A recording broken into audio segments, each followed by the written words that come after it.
Hello, my name is Michael. I'm with Lumens, and I'm here today at the Touchboard offices to show you what is in the box when you order one of our PTZ cameras.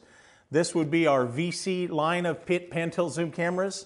When you open the box, right off the top, what you see is you have your accessories. In the box, you have a power cable that supplies power to the power adapter, the brick. Additionally, you have a remote control. The remote control also comes with a set of batteries.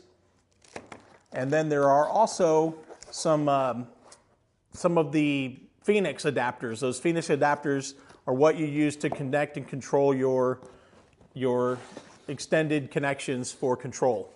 Additionally, you get a plate, and the plate is used for mounting the camera, inverting it to the ceiling.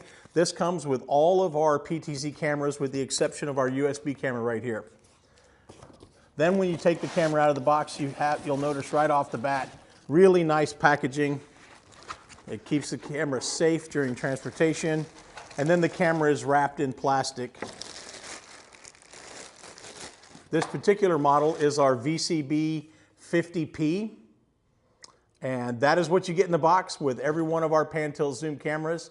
That's from Lumens. And again, I'm here at Touchboards to tell you about our nice cameras today.